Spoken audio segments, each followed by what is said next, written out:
Scooty bike जिस रफ्तार के साथ शहर में दौड़ाई जा रही हैं, उस रफ्तार का नतीजा क्या निकलता है वो आपके सामने है। ये बोलेरो गाड़ी है, ये बोलेरो गाड़ी डिवाइडर के ऊपर है। आप सोच रहे होंगे शायद ये रैश ड्राइविंग हो रही होगी, बड़ी तेजी से बोलेरो आ रही होगी, ऐसा बिल्कुल कुछ नहीं है। ड्राइवर बिल्कुल धीमी रफ्तार से आ रहा था, पास से एक स्कूटी निकली और स्कूटी बहुत तेज थी, इतनी तेज थी कि ड्राइवर ने सिर्फ और सिर्फ स्कूटी को बचाने के लिए गाड़ी डिवाइडर के ऊपर चढ़ा दी ताकि वो स्कूटी के ऊपर जो सवार दो नौजवान थे वो बचाए जा सके। ये जम्मू शहर में सब जगह हमको देखने को मिलता है कि स्कूटी और बाइकों के ऊपर प्रशासन की नजर तो जरूर है, लेकिन इनके ऊपर कोई कंट्रोल नहीं है।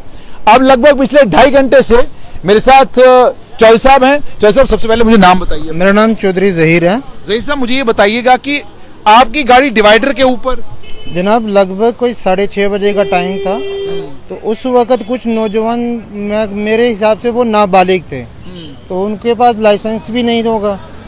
इतनी स्पीड से आए पीछे से कि इतनी रैश ड्राइविंग में आ रहे थे कि जब तक मैं गाड़ी को कंट्रोल करूँ, उनको बचाने के लिए मैंने गाड़ी कंट्रोल करी।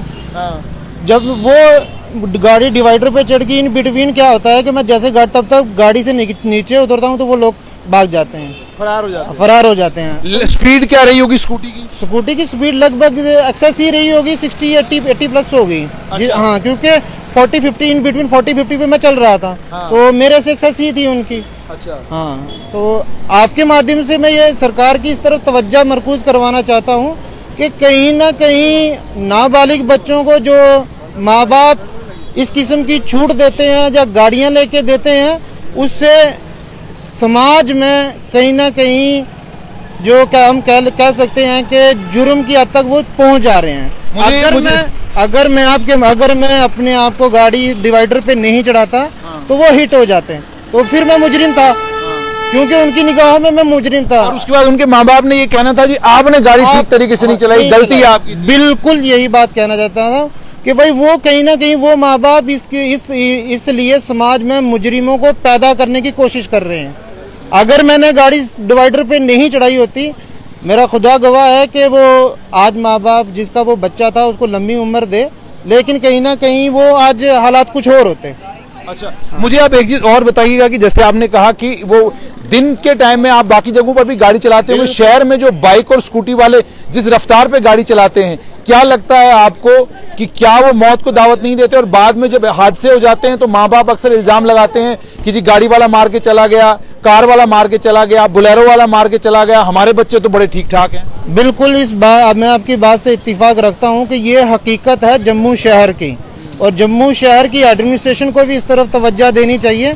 इसके बजाय अगर जो हमारे नाबालिग बच्चे हैं उनके माँ बाप इस तरफ अपनी अकल का घोड़ा दौड़ाएंगे तो उनको जरूर इस तरफ देखना चाहिए कि हमारा बच्चा बिना, और सबसे बड़ी बात मैं भूल गया कि उन बच्चों ने हेडफोन लगाए हुए थे।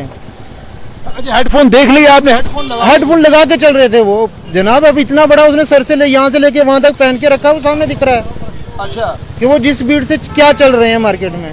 और अगर आप ये तो छोड़ो, अगर आप सिटी की तरफ नजर दौड़ाओगे ना, तो जम्मू शहर में जितना कहर मैं कहता हूँ कि स्कूटी और मोटरसाइकिल वालों ने मचा रखा है ना, जो बड़ी गाड़ी वाला है वो तो घर से निकलने में भी मेरे को लगता है कहीं ना कहीं सेफ फील नहीं करता।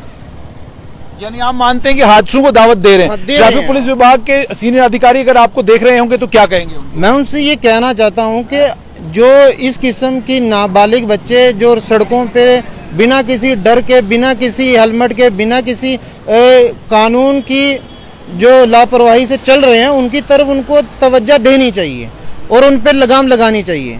आपने सुन लिया कि जहीर साहब का साफ तौर पर ये कहना है कि उन पर लगाम लगाई जानी चाहिए, लेकिन अब बड़ा सवाल ये, जैसे इस वक्त भी अगर आप देखेंगे यहाँ से स्कूटी वाला, बाइक वाले अगर जा रहे हैं, मैक्सिमम नौजवान बच्चों की सर पर आपको हेलमेट नहीं मिलेगी। जिस रफ्तार पर वो गाड़ी चलाते हैं वो मौत को दावत देना है, ऐसे हादसे होते रहेंगे। अब ये देखें, लगभग 1.5 घंटे से ये गाड़ी यहाँ पर डिवाइडर के ऊपर चढ़ी हुई है और अब ये कोशिश कर रहे हैं क्रेन मंगवाने की ताकि यहाँ से गाड़ी को लिफ्ट करवाएं। गाड़ी का नुकसान भी, कितना नुकसान हुआ होगा जहीर साहब? जनाब को लगभग अराउंड अबाउट, अभी तो कह नहीं सकता, लेकिन लगभग अगर चैम्बर वगैरह नहीं लीक हो तो लगभग 50,000 से अबव है। 50,000 का 50,000 से above। और वो सिर्फ एक बच्चे को बचाने के चक्कर में नुकसान। बिल्कुल जी, एक बच्चे एक कीमती जान को बचाने के लिए ये आपने उसका नंबर देखा गाड़ी का? जनाब जब तक मैं निकलता वो मेरी नजरों से ओझल हो चुका था।